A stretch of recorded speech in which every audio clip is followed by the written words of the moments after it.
People are lame, then they get lamer, and then they go on and keep getting lame. Stop it. Get some help.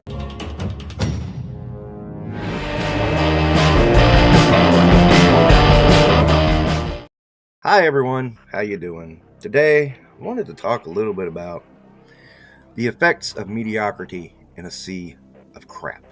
We ain't had nothing but maggoty bread for 3 stinking days. Let's just be honest, 2024 is going to go down as one of the worst years for media. We had The Acolyte.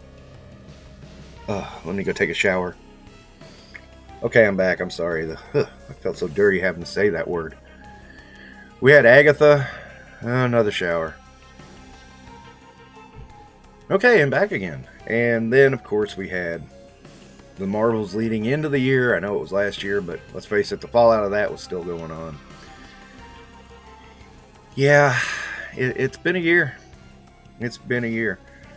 So much so that, a just okay Deadpool film seemed fantastic. Looks like meat's back on the menu, boys. And I know people try to have said, that was the greatest film Marvel's ever done, da-da-da. It's not. It was okay. It was tolerable. It had good moments. I did like it. It's nowhere near the greatness of the first two Deadpool films. And I didn't expect it to be. So maybe that's it too. We had Skeleton Crew. And I started looking around on the internet. And yeah, the people on one side who hate Star Wars, they're hating Star Wars. And the people on the other side that love Star Wars are loving Star Wars. There's a bunch of them in the middle. Those are guys I watch.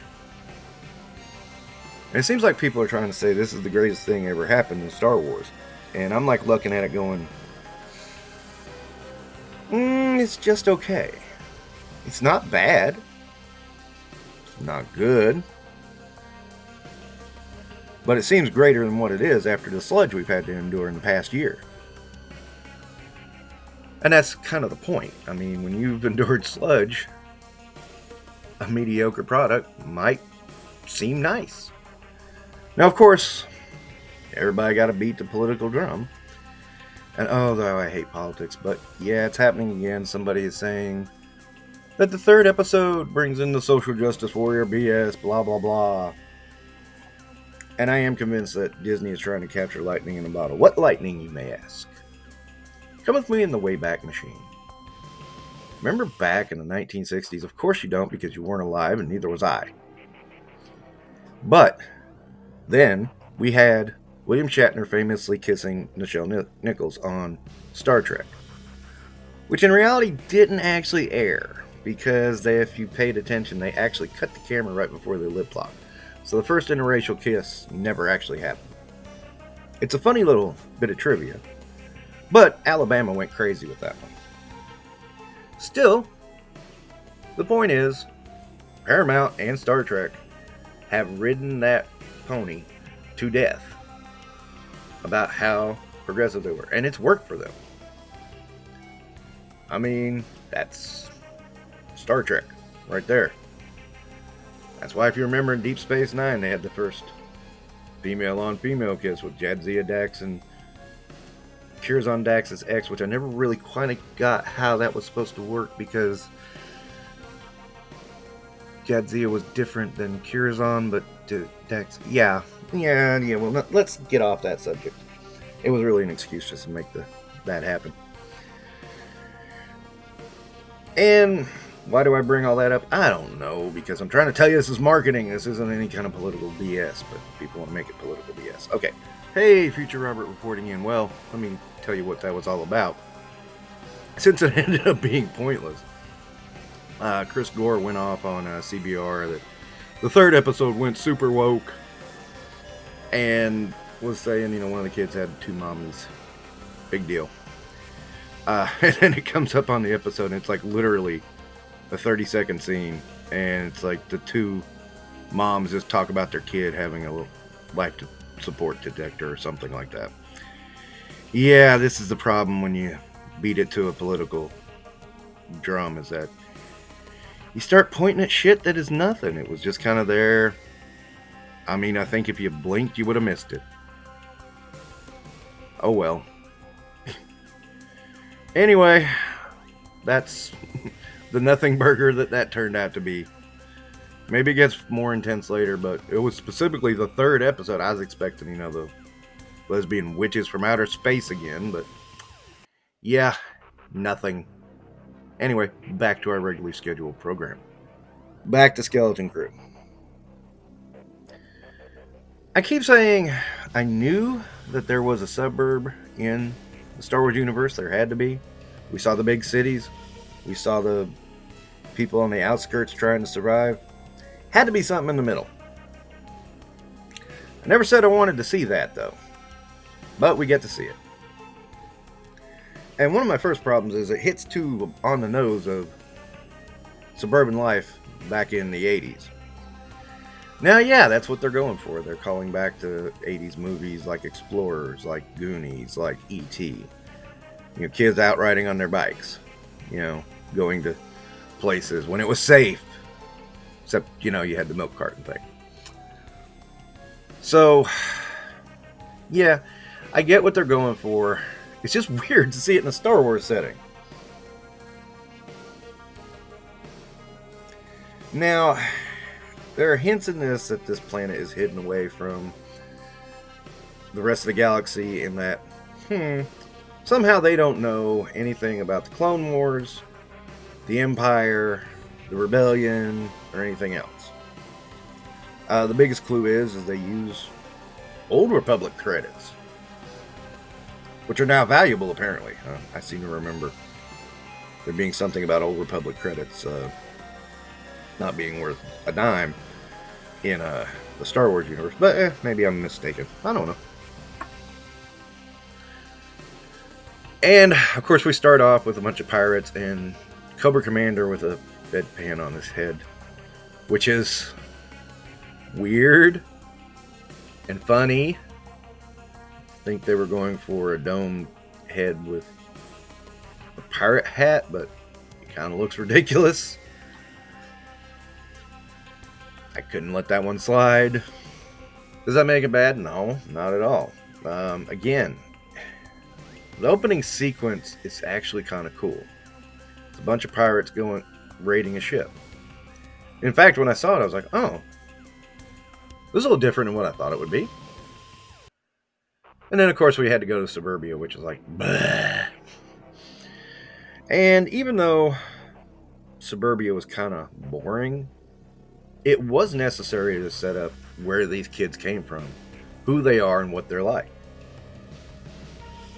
And again, it's nothing super offensive. The little elephant head dude is kind of cool, actually. Apparently, he's the best-selling action figure of the bunch. I can kind of see that. Neil ain't that bad. I found the other kids annoying, but that's okay. I saw somebody get mad because the girl's a tomboy. I'm like, she's 12. What do you expect? I mean, lots of girls go through that. So what? So yeah, I mean, even the complainers are having a hard time complaining because it's really not that terrible. I mean, they're kids. They're typical kids. Maybe too typical, and maybe that's my problem too. Star Wars. There isn't anything typical in Star Wars. There is no middle-class suburbia in Star Wars. Just like there's no crying in baseball. But yet, here it is. So I'm struggling with this visual in the Star Wars universe. Thankfully, after the end of the first episode, they're kind of out of it. I mean, there's still little bits of it in the second episode. And they go to a pirate port. The pirate port is not as interesting as I wanted it to be, but it wasn't terrible. Of course, it seemed like they wanted to dump in any old alien they could in the background just to make sure you knew this was Star Wars. And, well, okay, that was effective.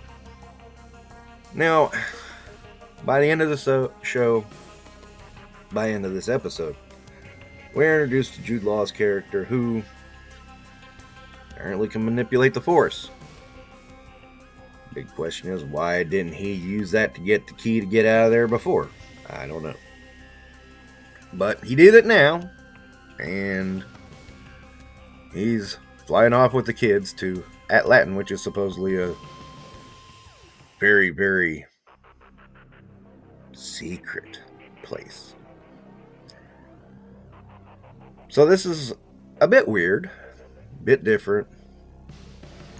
I'm semi-interested in a sense of this is a sidebar story that might turn out to be truly interesting and might have something to it.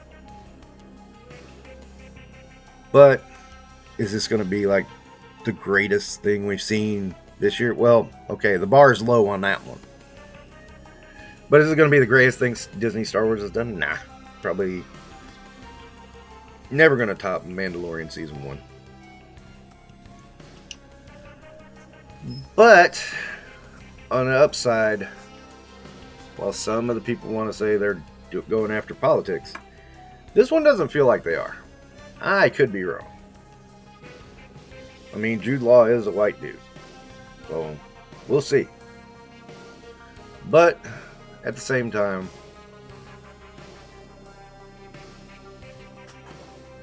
it could turn ugly. I mean, this show could turn stupid on a dime. I mean, well, okay, the Act Like started stupid and then got worse. But then again, Andor, I thought Andor started stupid and it ended up being really good. So you never know what you're going to get out of Star Wars anymore, and that's probably the most unfortunate part. It used to be, we knew what we were getting from this franchise. Fun, action, adventure. Now it's like, meh. Let's try Goonies meets Explorers meets Gremlins. Hey, it could happen. We have no idea. But, at the very least, it's a lot harder to get pissed off at this one than it was the last one. Or last two. I'm counting Agatha in there. Agatha pissed me off. But, you know, this one isn't instantly pissing me off. So, maybe there's some merit for it. I don't know. I'm going to say I'm going to keep watching it. And by the time this airs, it'll probably be in the 3rd episode, which is fine. We'll find out if they're going to a political end or if they're just trying to tell a fun little yarn with pirates. And pirates. Oh, did I mention there's pirates? It's funny how the whole cast of the thing seems to be pirates. It does invoke Peter Pan vibes. But maybe that's a good thing. Maybe it's not. I don't know. But so far, Skeleton Crew is alright. We'll see after the 3rd episode. I might have to do a re-edit on this and say it sucks, but hey, we'll find out together, won't we? Or maybe not. Okay, thanks for listening to my rambles. You guys take care. Have a good time. And get out of life.